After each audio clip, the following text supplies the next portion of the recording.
We're going to continue with climate and climate change. Climate is simply the statistics of weather, the data collected. And in order to say something about a region, we usually would like to have at least 30 years of data, weather data, to make a climate assessment. It's determined by measuring variations in temperature, humidity, atmospheric pressure, wind, precipitation, atmospheric particle count, that's aerosols, and other meteorological variables in a given region. Climate differs from weather in that weather only describes the short-term conditions of a given spot. Climate, long-term. The major factors that determine the climate would be your latitude, north or south of the equator, elevation, are you at a low elevation where the temperature is higher, or a high elevation in the mountains where the temperature would be colder? Are you near the ocean, which can reduce seasonal extremes of temperature, or are you surrounded by land far from the ocean, which has a tendency to make summers hotter and winters colder? What kind of ocean currents come to your regions of the earth? For instance, along the west coast of the United States, you have the California current, which brings cold ocean water and cools the air along the coast of Washington State, Oregon, California.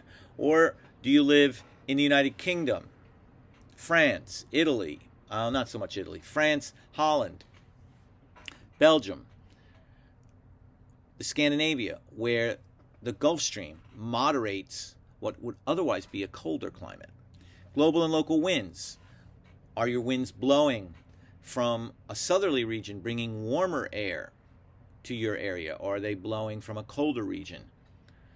Do you have local winds, onshore and offshore breezes at the seashore, or mountain and valley winds in the mountains? Do you have a mountain range, like in Washington or Oregon State, blocking moisture from getting to you on the leeward side of those mountains? But on the windward side, nearer the ocean, you have high concentrations, high levels of precipitation. So all of these are the 6 major climate determinants.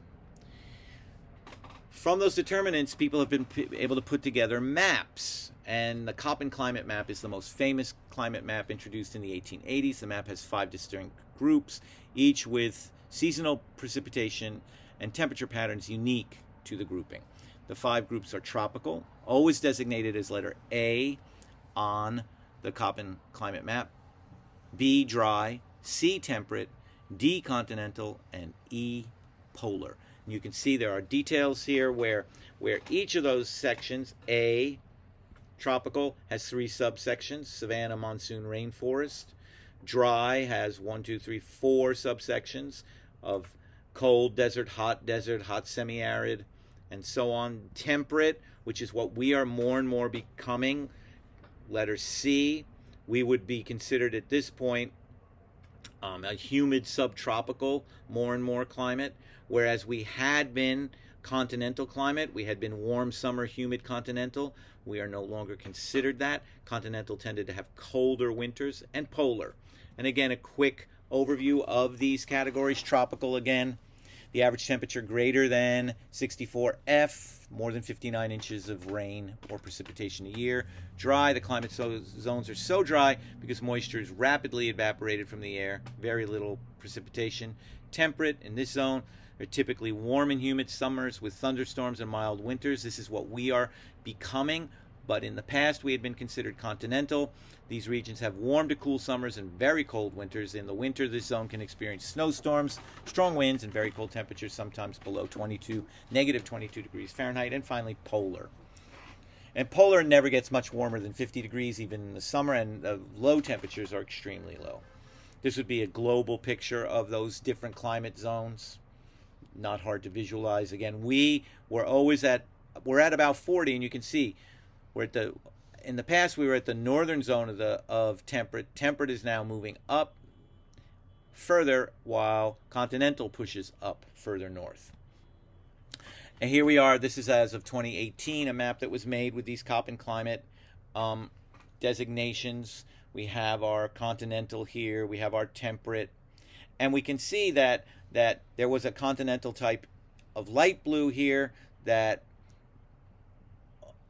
is going to be pushing a bit to the east, and that this was a little bit further south.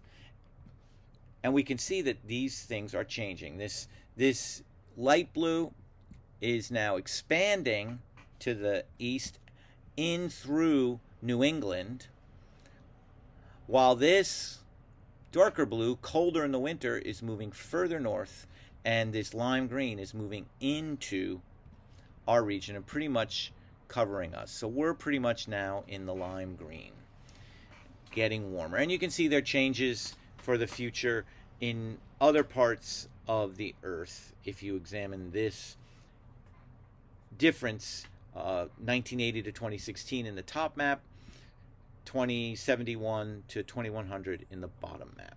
This is a projection of what the future holds.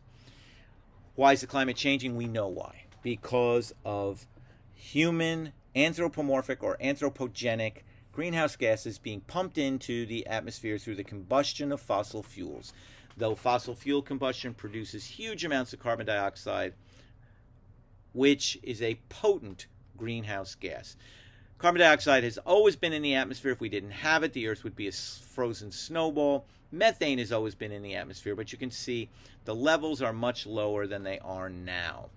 The process we also know. Visible light comes in during the day, warms the Earth. At night, infrared radiation is released from the Earth. It's trapped by the greenhouse gases. And if we didn't have the greenhouse gases, it points out right here that we would be a snowball Earth. Consumption of fossil fuels is obviously connected to warming. You can see the consumption has gone up from virtually no terawatt hours, which are trillions of watt hours, to 120,000, 130,000 terawatt hours per year for the Earth. The United States, to put that into context, produces about or uses about 4,000 terawatt hours per year. So we are a huge consumer of energy. But obviously, we have been burning huge amounts of coal, huge amounts of liquid petroleum, and huge amounts of natural gas. The carbon dioxide level follows that increase directly. And science has concluded since really the 1970s and even further back. This was well known by fossil fuel companies in the 1950s. This was understood in the early 20th century. This is not mystery. The science is simple. Human activities are adding greenhouse gases to the atmosphere more than would be present if we were not burning the fossil fuels. The famous hockey stick graph, which shows this increase in temperature since World War II. And again, the hockey stick is in here, and we can go back 1,000 years, seeing how we have accelerated the warming of the Earth rapidly in the last, well, it will be 100 years fairly soon. In 20 years from now, it will be about 100 years. Here's a quick picture of climate change that was put together by, I believe, NOAA, who collect lots of weather data. And you can see that through the century, 20th century, the Earth has warmed. And again, it's not so much that it's warming a huge amount, even though these numbers are low. This dark red is now upwards. It's warmed at least 4 degrees Fahrenheit in some of the polar regions now. Alaska's upwards of 3 degrees Fahrenheit. Other areas it isn't as much. But it's not the amount, it's how the small change has a huge impact. Indicators of this change would be that there's more water vapor in the atmosphere because of more evaporation. The temperature over the oceans is higher, therefore there is more humidity. The sea surface temperature is higher, therefore the temperature over the oceans is higher, therefore there's more humidity. Glaciers are melting, snow cover is going down, temperature over the land is higher. The glaciers melt, sea level goes up, ocean heat content is higher, sea ice is melting. And again, there are more consequences that can be mapped. We have more heat waves. We have less snowpack. The brown here is a decrease in the amount of snow in the mountains for you skiers. We have the extent of Arctic sea ice near Alaska going down, sea level going up. The acidity of the ocean increasing, which is an indication of how much carbon dioxide is in the atmosphere. The change in growing season. We see that the season for growth of plants is increasing because it's warmer. The number of wildfires going up. Then we see that there's a connection between human health and climate change. We see that as temperatures rise, there's more extreme weather, rising sea levels, all connected to the increase in carbon dioxide. This leads to air pollution, asthma, cardiovascular disease, changes in where organisms live, malaria, mosquito-borne, dengue, mosquito-borne, encephalitis, mosquito-borne, hantavirus, mosquito-borne, and then we have tick-borne diseases. Respiratory allergies and asthma from increasing allergens, water quality impact, water pollution causing human sickness, water and food supplies problems, forced migration because where you're living is no longer sustainable for human beings. Either it's flooded or you can't grow any food there. Heat-related illnesses because of heat waves, injuries, fatalities, and mental health impacts from severe weather. More hurricanes, more powerful hurricanes, tornadoes, blizzards, floods. In New York, we expect sea level to rise by 2100 in such a way that some neighborhoods will be no longer habitable. People will have to move. But this doesn't look all that bad, does it? But it's terrible when you place on top of the same map what the city looks like with what's considered a 100-year flood. A 100-year flood is a flood that one absolutely statistically expects to happen every 100 years. As it is, we expect an increase in the probability of these happening by about 3%, which means if once every 100 years you get a flood like this, you can see huge portions of the city become impacted at the cost of billions of dollars. What are some of the chronic hazards for New York City? This is New York alone. Chronic hazards, which be that the temperature is going to go up.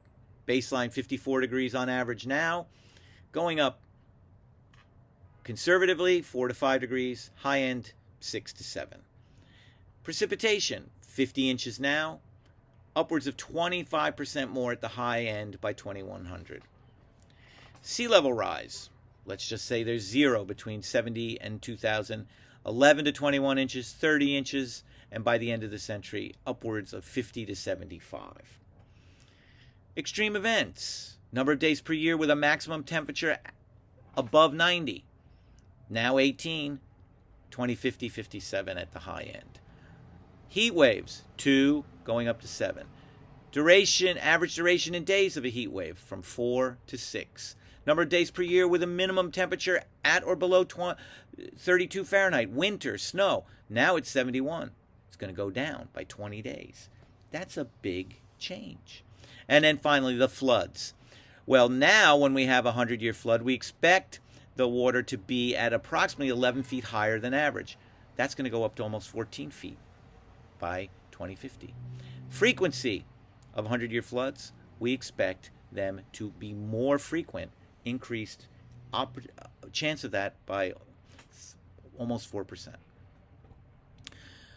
What then happens to the economy?